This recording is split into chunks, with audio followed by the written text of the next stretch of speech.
and welcome to Ready STEM Go, where we talk about some of the big STEM questions floating around with our QUT researchers, students and alumni. My name is Nicola and I'm a final year Science and Communication student here at QUT. I get the privilege of chatting to our experts and guiding you through a series of thought-provoking questions this series.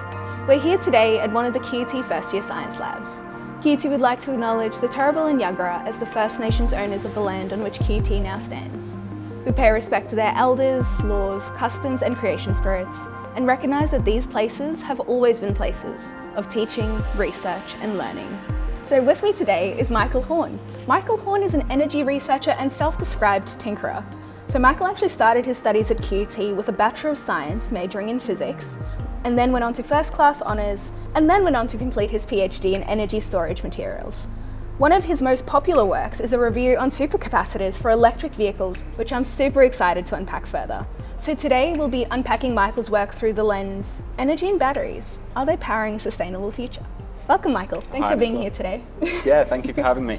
Awesome, so I kind of wanted to start way back for you and your career. Tell me, why were you interested in physics?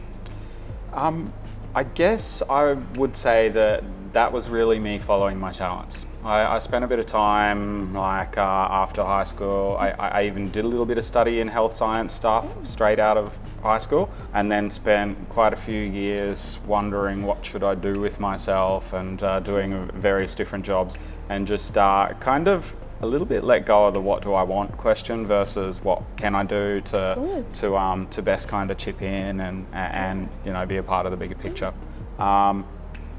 And sciencey kind of geeky stuff is just what I did all right at in school. So I was like, okay, well that's probably a sensible starting point. I'll go back into that and see where it leads me. Awesome. And I couldn't help but notice, but then once you kind of came back to education, all of your higher education has been with QUT. So what brought you to QUT and what's kind of made you stay here and want to continue your journey? I think that since starting at QUT, I've just found it an incredible place to be, and I've seen QUT just go from strength to strength to strength in the time that I've been here. So I feel kind of privileged to be a part of this time and place around here, where this institution is really growing and achieving some pretty cool stuff. So yeah, awesome. And we're going to talk about some of that cool stuff that the institution's talking about now. Let's get into your research. So one of your most popular works is your work on supercapacitors for electric vehicles. So to start off with, what is a supercapacitor? Yeah, so good question. Supercapacitors are another type of device that I guess we have these little devices in our life that have a plus terminal and a minus terminal, and you can connect wires to them and make electricity go through stuff to do things. Batteries are like the everyday one that we're all familiar with. Supercapacitors are just kind of like another type of those devices, right? Where batteries, compared to batteries, supercapacitors tend to have a lot less energy in them, but can deliver a lot higher power. So where a battery, if I try to run a little light bulb, it might make the light bulb run for hours and hours and hours. A supercapacitor would only make it run for a much shorter time. But if I try to connect 100 light bulbs to a battery, the battery is just going to be it's going to get really hot and not be very happy with you, might die. The supercapacitor is going to have no problem with that, right? It'll light those light bulbs up, albeit not for very long. Yeah, awesome. No, that's a great explanation. So what are some of the benefits that you could see in transitioning to these newer devices? Yeah, so they're really, their places are complementary. We're not really likely to swap out batteries for supercapacitors or vice versa.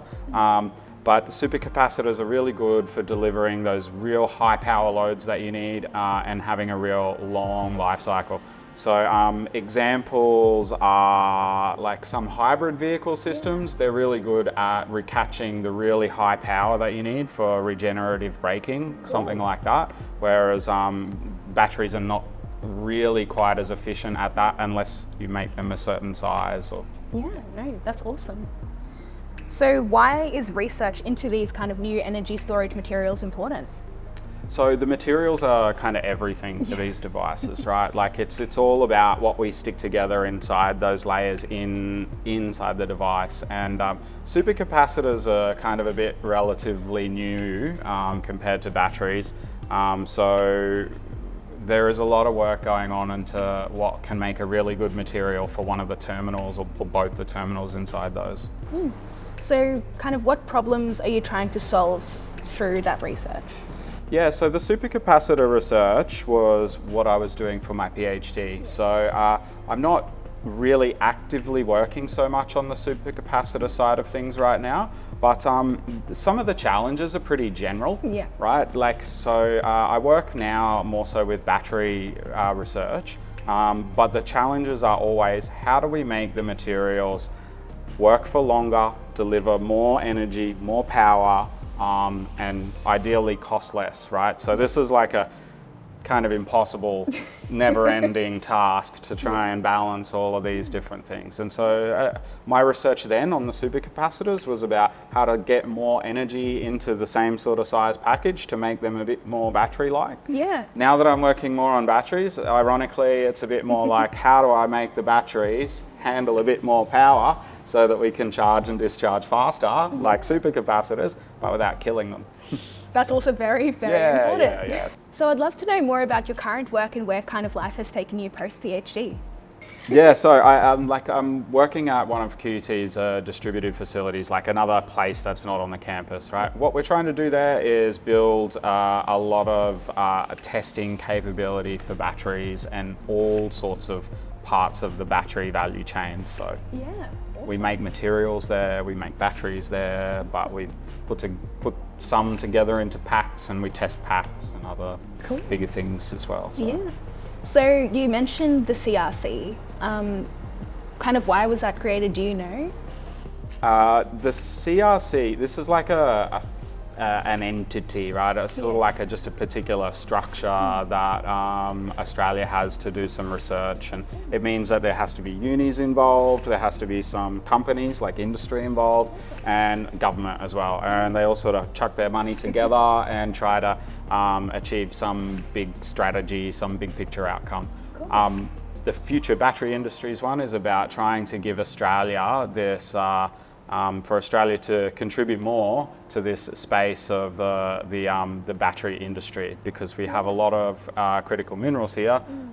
We want batteries, we want to believe in this sustainable future, so we're trying to lift our game in terms of the part that we play in all of that stuff. Yeah. That's really awesome to hear that Australia is trying to do something to build our capacity in that space. I'm really excited to see where it goes.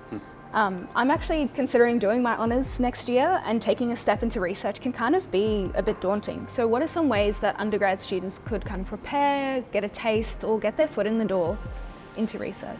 QT has this pretty cool kind of program called the VRES program. I think Vacation Research Experience Scheme or Scholarship. I'm not sure which one that is, but they essentially you put your name in the draw, or well, to try and get a bit of a place with some of the researchers within QUT.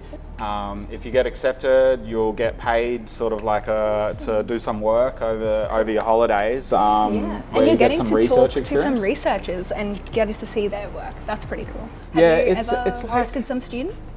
Yeah, I've had a couple of VRES students work with me over, well, different projects actually. When I was doing my own honours and PhD work, I had some VRES students working with me on the graphene supercapacitor stuff. But I have another VRES student who'll be working with us out at the battery facility this year, which is going to be really. He's getting a really cool job. We've just got a whole lot of new, pretty expensive equipment that we need to kind of get commissioned and learn all the work, like operating procedures and everything for that. So he's going to get to kind of observe and see some of that pretty exciting stuff happening. That's an awesome experience for VRES. Is there any kind of skills that would transfer really well into working into that energy space? The kind of skills that we need it's very multidisciplinary space. Working in the development of the facilities we're building right now, we need chemical engineers, we need process engineers, mechanical engineers, we need data scientists. Physics is good too. Yeah, obviously. And look, you probably need someone to communicate about all the amazing things that you're doing too. Of course, right? definitely. Yeah. So what are some of your top tips for a young person looking to study physics at university? Be patient and be gentle with yourself. Yeah.